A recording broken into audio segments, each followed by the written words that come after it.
you just explain initially what a cash in transit heist is?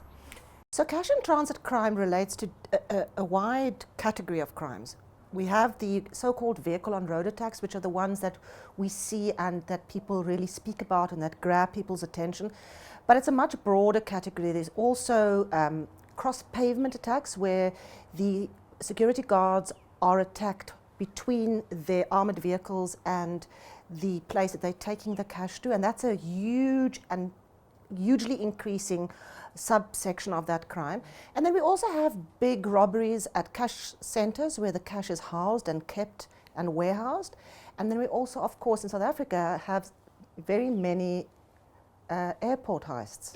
And the figures are alarming. I mean, this year alone, we're looking at it's rising to 200 and we're not even halfway through. The figures are extremely alarming. I mean, we're almost now at 200, as you say. But this is a virus that has been mutating for quite a long time. In 2014, we had about 160 heists. By the end of last year, we had 378. So that's, in 3 years' time, far over 100% increase. But it's still not the highs of 2006, when we had almost 450 heists in that year. And it was brought down dramatically in the years following. But over the last 2 or 3 or 4 years, there's been a silent mutating of this virus, and we are now dealing with a full-blown epidemic. So why? Why? I mean, why is it so easy, it seems, and why is it so attractive to criminals? The general consensus, it seems, when you look at what criminals tell academic researchers and when you look at what they tell me, is they say it's very easy to do, it's an easy crime, it's extremely lucrative, and there are very few consequences, so it's low risk. Now, not low risk in terms of them losing their lives, low risk in terms of being arrested and of being successfully prosecuted. So the reason that this virus keeps mutating is because criminals see enormous value in pulling these kinds of robberies. They can make lots of money. Just from one heist? Just from one heist. One criminal said to me, I'll make more in one heist than you'll make in your whole life.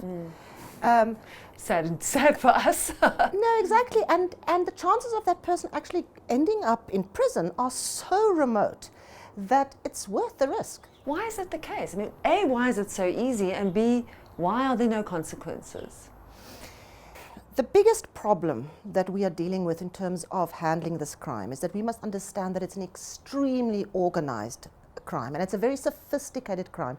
These aren't garden variety criminals who decide the night before that they're going to hit a van. These are operations that are, planned to the last detail. We're talking about like military precision. Military precision, and these groupings or gangs are people that are recruited, they are the best at what they do. So from the best drivers, tactical drivers, the best getaway drivers, these are apparently two different skills, people who are good at procuring the weapons that are required, people who are good at procuring the explosives that are required, people who steal and hijack the vehicles that are required for these heists.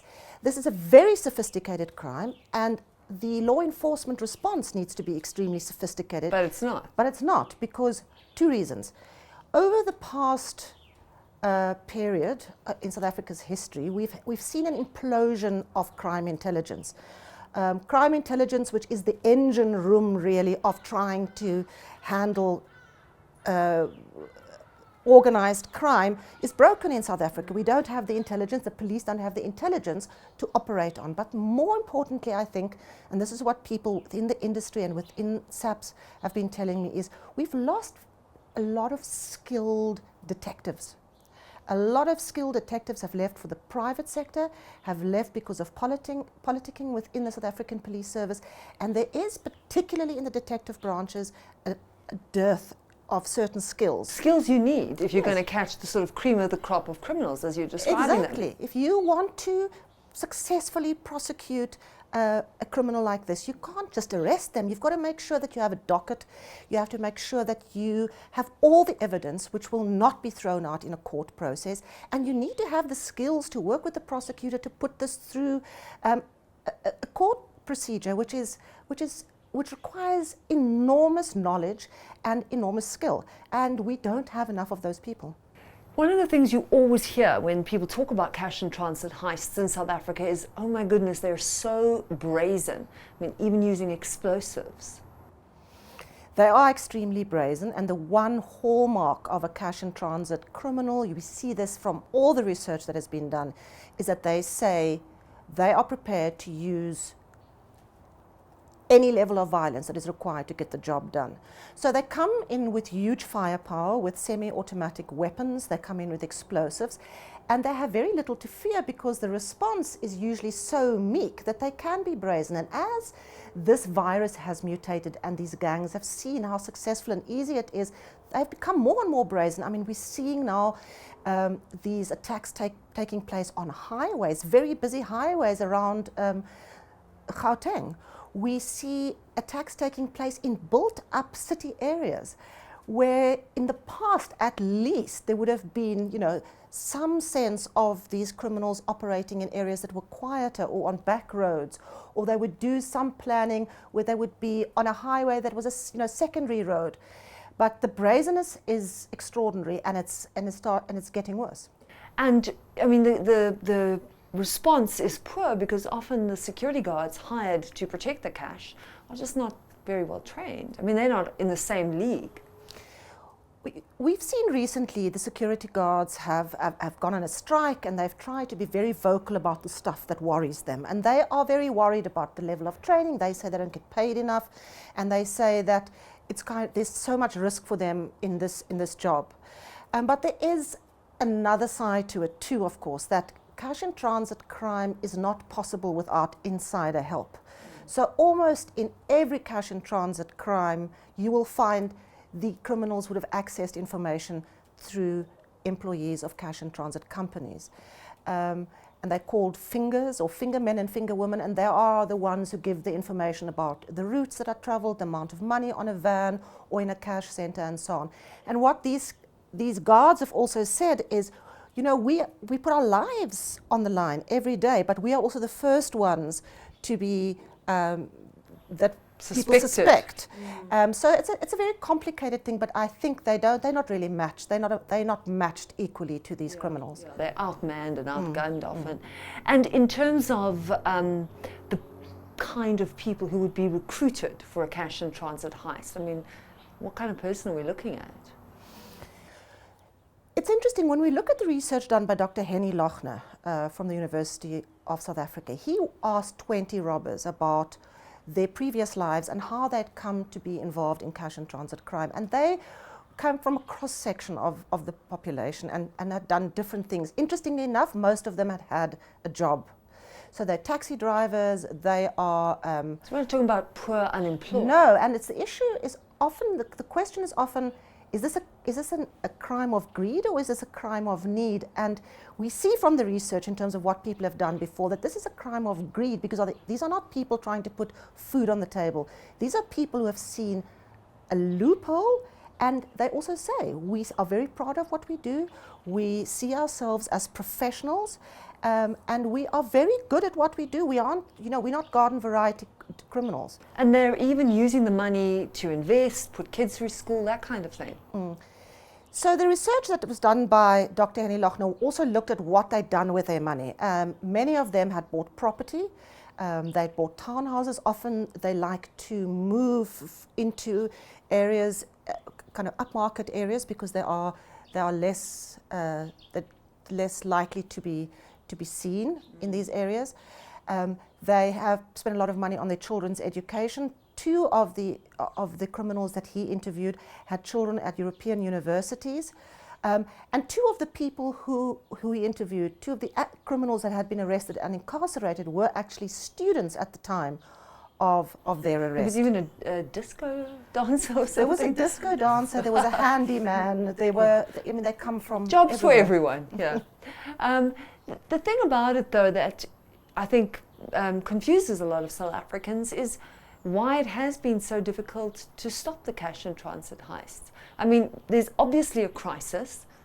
Wouldn't you think that resources should be put there in order to stop it? Well, resources are now being push towards cash in transit crime. We have a cash in transit task team for the first time in many years, and we see from the public utterances by the police commissioner and also by the police minister, this has become a priority crime for them. They talk about it, and there's a lot of effort being done to try and take down these syndicates. We see a lot more arrests recently, a lot more arrests than in previous years. The question though always is, if you want to stop this crime, it doesn't help only arresting people, doesn't help only talking tough. We have to make sure that these people are prosecuted and that they go to prison and that there are consequences. So until the criminals get to see that this is becoming higher risk for them, they'll continue doing this. The rewards are just too big. And so in a sense, the progression and the increase, the escalation of heists over the last years is almost a symbol of some of the decay that happened in state institutions, where there was a breakdown in the way they were run under the Zuma presidency. Absolutely. I think law enforcement and the criminal justice system took a huge knock under the former president Jacob Zuma's time in power. The police was hollowed out to a large extent, especially, as I said, in the detective services. We see a lot of skills that have left the police service. It doesn't mean they're no more good cops, they are, but we need a huge response, and we don't have enough of the skills that we should be having. And then, of course, we also know from what the criminals have told researchers that it's very easy to bribe. So they speak about bribing investigating officers, they speak about bribing prosecutors. So there could be some police involvement So as well. exactly, there is police involvement. In fact, one of the big issues is that there is police involvement. Not driving the phenomenon, but definitely involvement. So I think you're right when you say that the inadequate response, our inability to really deal with this in a muscular way over the last years as the virus was brewing, was because our institutions that need to deal with it have become weak. So if the rewards are so huge for criminals, then the losses must be huge for business as well. Is that the case? The losses are huge, not only for business, but also for our economy. We must remember that the South African economy runs on cash. 60% of South African adults are still unbanked. We have about, I think around 80% of all transactions in this country are still take place in cash. We have 17 million social grants that are paid out every month, many of them in cash. So when the organizations or the companies that are required to put that cash into the arteries of the economy are under siege the way they are now, there's a huge cost for the economy. So yes, there's a cost for the organizations and the companies and the shops and the businesses that lose the money, but there's a bigger knock-on effect for our economy. And a very important and interesting thing is how much money is stolen and how little is ever recovered. I looked at only 10 heists, a very tiny sample of the heists that have taken place over the last 20 years. In those 10 heists, 465 million rand was stolen. Only 33 million was ever recovered. And 14 million of that was then subsequently restolen from a police vault. So we look at the volumes of money that are being stolen and the very, very negligible amounts that are being found back. And then you start seeing, and you can start making the sums in terms of the money that just disappears down the criminal drain, so to speak. I think what's particularly shocking when you look at cash in transit, I mean, you can go to a shopping mall here and see security guards armed to the teeth because they have to protect whatever cash it is that they're collecting. I think it's one of these images that for all South Africans have become almost something that we respond to in a visceral way. You see these vans, you see these guys with their armor, and you see the guns that they have, and people, it makes people fearful. And you don't want to drive behind one. No, I mean, I personally, when I see an armored vehicle, I try and get away as fast as possible. I feel uncomfortable and unsafe. And I think last year, the police union, the union that represents police officers, actually said this virus is creating panic among the populace. They talk about the fact that these armed people, these gun battles, these exploding devices in built-up areas on our highways and in our towns and in our cities are making people enormously fearful because it's very violent.